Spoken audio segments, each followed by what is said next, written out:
ओम शांति। आज परमात्मा के मधुर महावाक्य है कि मीठे बच्चे, अविनाशी ज्ञान रत्नों का दान ही महादान है। इस दान से ही राजाई प्राप्त होती है, इसलिए महादानी बनो। ज्ञान धन का दान सर्वश्रेष्ठ दान माना गया है, क्योंकि ज्ञान धन का धनी कभी कंगाल नहीं होता।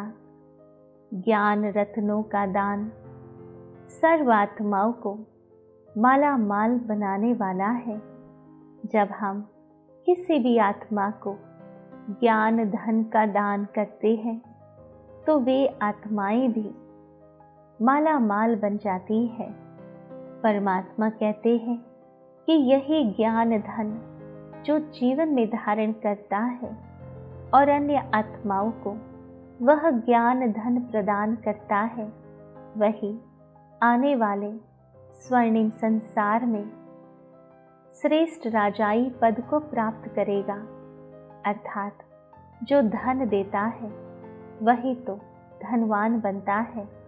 तो हमें अगर सतयुग में राजाई पद प्राप्त करना है तो हमें वर्तमान सर्व आत्माओं को ज्ञान धन का दान करना होगा। उसके लिए हमें पुरुषार्थ करना होगा कि परमात्मा जो ईश्वरीय ज्ञान सुनाते हैं उन ज्ञान रत्नों का नित्य श्रवण करना, उसको समझना, उसको धारण करना और सारे दिन में जो भी आत्माएं संपर्क में आती हैं उन्हें कोई न कोई ज्ञान बिंदु अवश्य देना।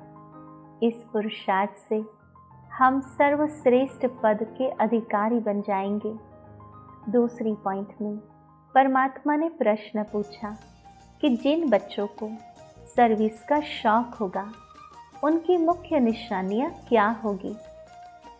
जो आत्माएं सेवाधारी है, ईश्वरी सेवा करते हैं, वह कैसे पता चले। तो उसके लिए परमात्मा ने विशेषताएं बताई है।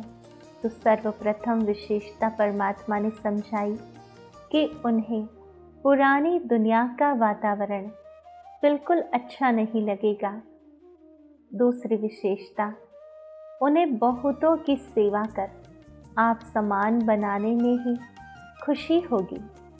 तीसरी विशेषता, उन्हें पढ़ने और पढ़ाने में ही आराम आएगा। चौथी विशेषता कि समझाते समझाते गला भी खराब हो जाए तो भी खुशी में रहेंगे। पांचवी विशेषता, उन्हें किसी की मिल्कियत नहीं चाहिए, वह किसी की प्रॉपर्टी के पीछे अपना समय नहीं गंवाएंगे। छठी विशेषता, उनकी रगें सब तरफ से टूटी हुई होंगी। सातवीं विशेषता, वह बाप समान उदार चित्त होंगे, उन्हें सेवा के सिवाय और कुछ भी मीठा नहीं लगेगा। तो यह 7 विशेषताएं जो परमात्मा ने सुनाई, जो सेवाधारी बच्चे हैं, तो हमें यह 7 ही विशेषताओं को धारण करना है। हम ईश्वरीय सेवाधारी हैं। कहते हैं सेवा का मेवा अवश्य मिलता है। यहाँ तो स्वयं ईश्वर हमें सेवा का रिटर्न देता है। कहते हैं भगवान किसी का कुछ भी नहीं रखते। तो हमें हमारा हर संकल्प, हर श्वास ईश्वरीय सेवा में सफल करना है और इन विशेषताओं को धारण करते हुए सच्चे सच्चे सेवाधारी बनना है। तीसरी पॉइंट में परमात्मा ने पुरुषार्थ समझाया कि दिन रात सर्विस के चिंतन में रहना है और सब रगें तोड़ देनी है। अर्थात जहाँ जहाँ हमारा अटैचमेंट है, जहाँ जहाँ हमारी रसनाएं बंधी हुई है, वो सारी बातों को त्याग करना है और सेवा में लग जाना है। सर्विस के बगैर आराम नहीं, सर्विस कर आप समान बनाना है, बाप समान उदार चित्त बनना है। जब उदारता हमारे जीवन में आएगी, तब हम ईश्वरीय सारे ही खजाने आत्माओं को लुटाएंगे। हम स्वयं के प्रति तो यूज करेंगे ही, परंतु अन्य आत्माओं को दान भी करेंगे। सबकी नफ्स देख सेवा करनी है। अपना तन मन धन भारत के कल्याण में लगाना है। अचल अडोल बनने के लिए आज्ञाकारी वफादार बनना है। जब हम ईश्वरीय श्रीमत के अनुसार चलते हैं, ईश्वर की आज्ञाओं पर चलते हैं, तब हमारी स्थिति अचल अडोल बन जाती है, क्योंकि उसको संभालने वाला स्वयं ईश्वर बन जाता है। हमें तो केवल उतना ही ध्यान रखना है कि हमें ईश्वर के प्रति वफादार बनना है और आज्ञाकारी बनना है। फिर हमारी सारी ही जिम्मेवारी ईश्वर स्वयं उठा लेता है। हमारी स्थिति भी वही अचल अडोल बनाता है। चौथी पॉइंट में परमात्मा ने वरदान दिया। परमात्मा ने कहा कि अंतर्मुक्ता की गुफा में रहने वाले देह से न्यारे देही भव। हमने आज दिन तक सुना है कि योगी कंदराओं में बैठे रहते हैं, सालों साल तपस्या करते हैं। परमात्मा कहते हैं हमें किसी भी पहाड़ी की कंदराओं में नहीं जाना है, परंतु स्वयं ही अंतर्मुखी होकर हमें अपने ही आत्मिक स्वरूप में स्थित रहना है। तो परमात्मा समझाते हैं, जो पांडवों की गुफाएं दिखाते हैं वह यही अंतर्मुक्ता की गुफाएं हैं। जितना देह से न्यारे देही रूप में स्थित होने की गुफा में रहते हो, उतना दुनिया के वातावरण से परे हो जाते हो। जैसे कोई गुफा में चला जाए तो बाहर चाहे कितना भी तूफान क्यों ना हो, बारिश हो, कुछ भी हो, परंतु भीतर एकांत में कुछ भी पता नहीं चलता।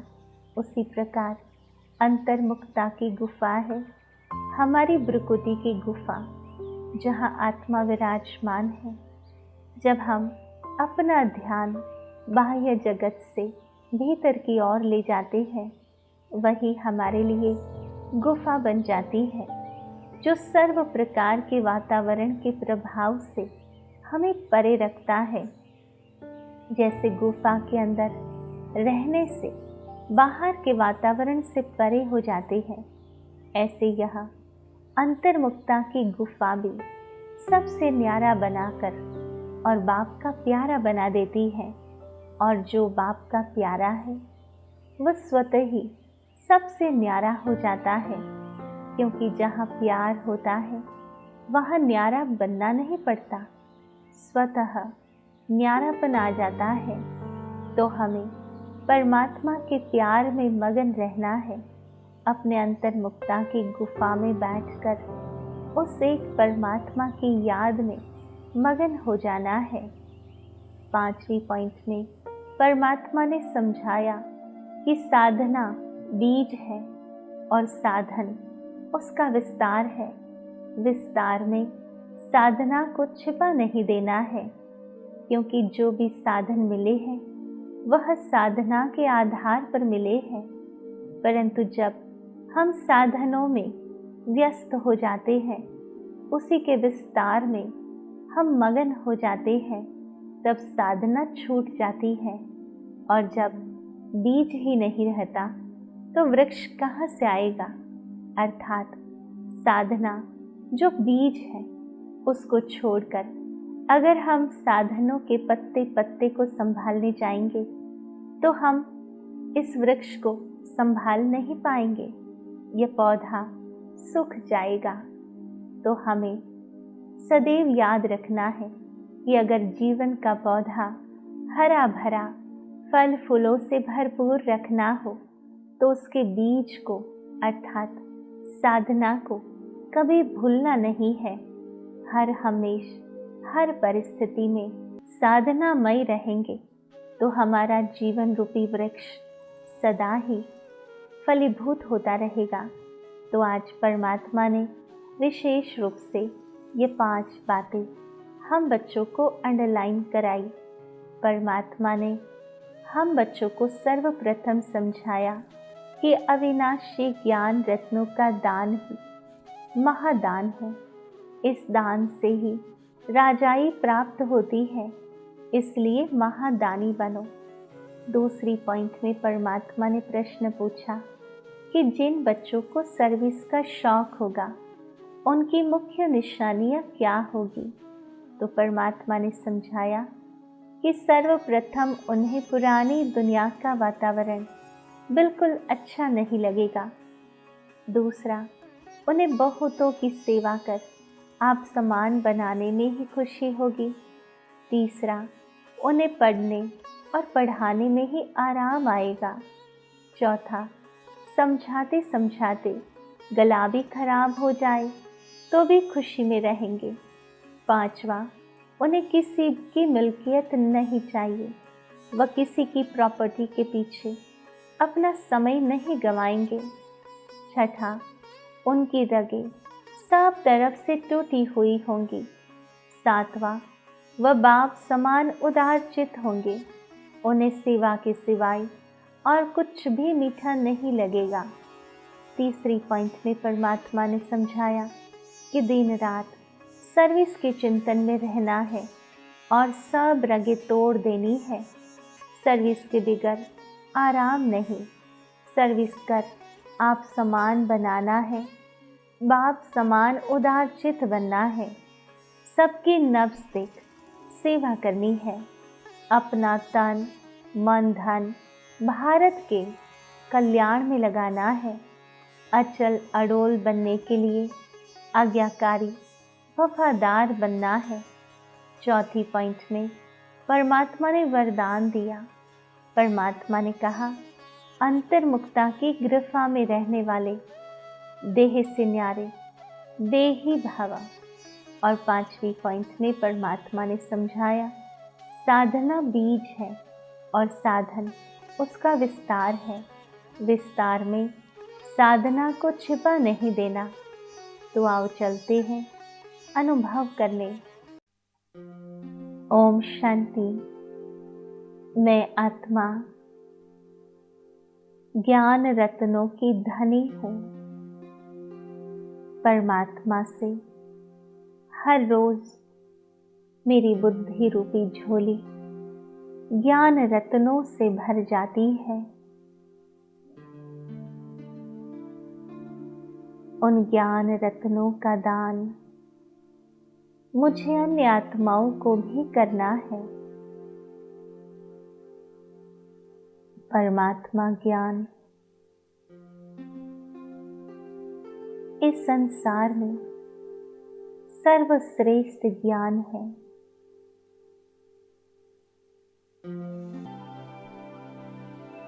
बहुमूल्य ज्ञान है जो स्वयं भगवान सुनाते हैं। यह ज्ञान किसी वेद शास्त्र में नहीं, किसी पुस्तक में नहीं,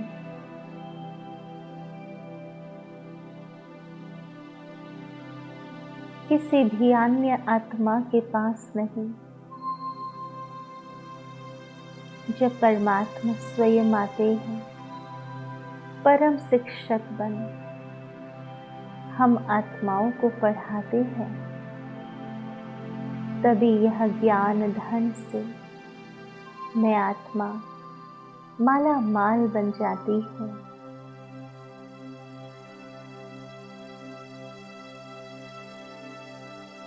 जैसे मैं आत्मा माला माल बन जाती हूँ, वैसे ही अन्य आत्माओं को भी ये ज्ञान रत्नों का दान कर माला माल बनाती हूँ।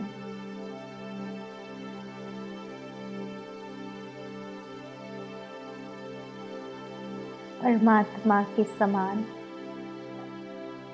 मैं आत्मा भी उदार चित्त होकर यह ज्ञान रत्नों का दान करती हूँ।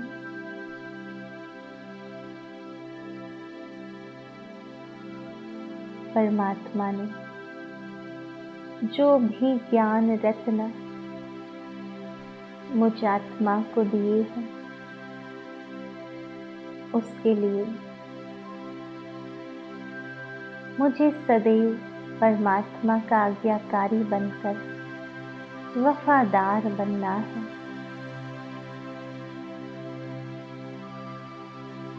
अपनी अंतर्मुखता की गुफा में बैठकर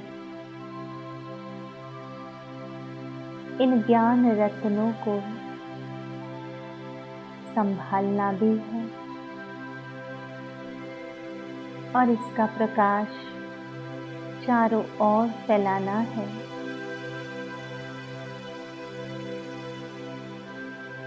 ओम शांति शांति शांति।